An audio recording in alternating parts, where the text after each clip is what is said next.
Fujimoto. You probably heard of this mangaka from the much loved series Chainsaw Man or Fire Punch. But I ain't here to talk about that shit. Let's dive into the world of one-shots. The one-shot we are talking about today is recommended by Louis. Great guy. Might be the greatest guy in the history of ever. But just from the cover out, I thought that this shit's going to be mid, generic, and all in all, a waste of my goddamn time. Call me Uncle Ruckus with the amount of prejudice I'm spewing. But oh boy, I was wrong. This is Naruto of the Prophecy. Let's begin. This young man catches this girl crushing a rabbit cat, but look at the fit though. Balenciaga XLs, Chanel dress, and a preppy shirt.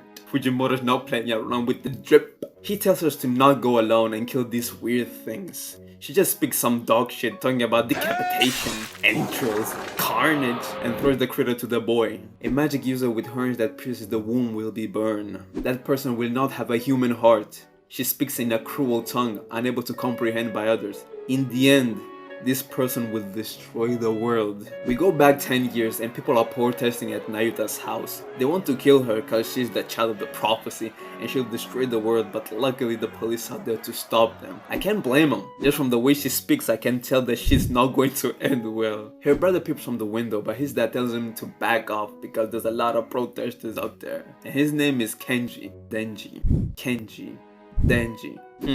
Coincidence. The father talks about the prophecy of, oh, we're all gonna die, but even though his mother died while giving birth to her, she's still part of her family. The dad asks Kenji if he thinks Naruto will end the world. He says he doesn't know, but he'll protect her no matter what because she's his sister. Already trying to push my strings, Fujimoto, but I'm falling for this wholesome shit.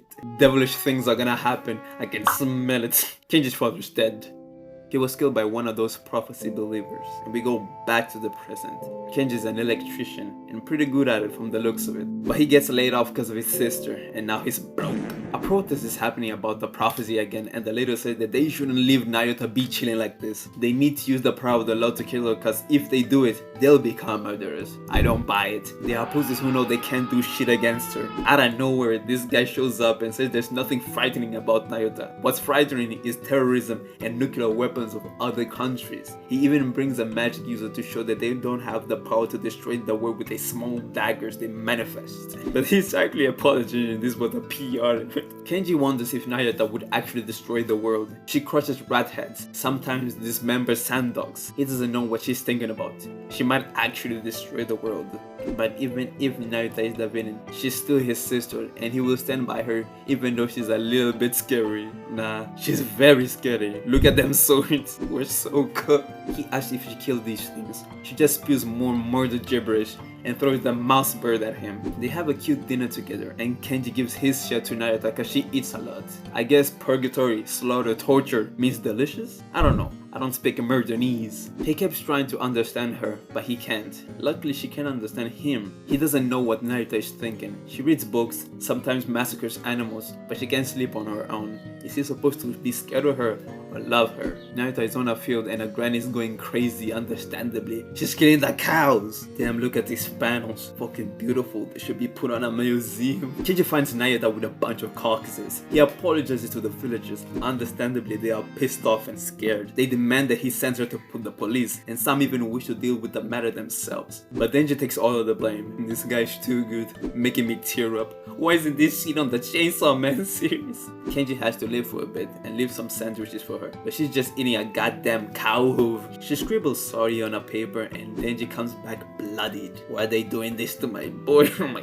goodness. She's concerned for his well-being. He just apologizes and falls asleep. Shit's about to go down now. Naruto is in the middle of a crowd, but nobody does shit because they are a bunch of pussies. And she activates her swords. We go back to Kenji. Naruto left him a pig head and a note telling him to eat more. He starts to understand that Naruto kills those animals because she wants him to eat. She was being thoughtful, even though it was a little bit brutal.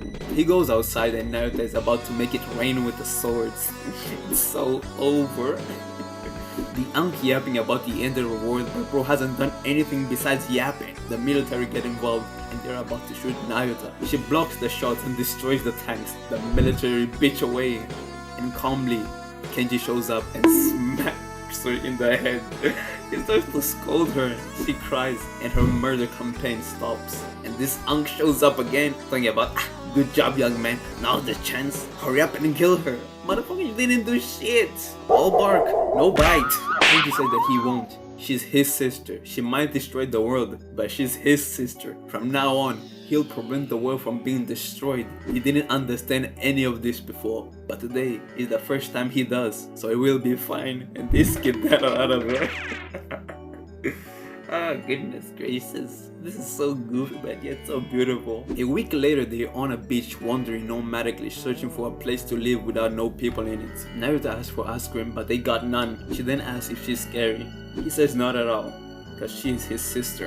And yeah, I ain't got much to say. I'm pleasantly surprised, especially at the climax. Well, anti-climax. Because at the end, the world was stopped with just a smack on the head. The art style is beautiful. The story is beautiful. This one shot was already on my radar, but I saw the cover and thought, sword?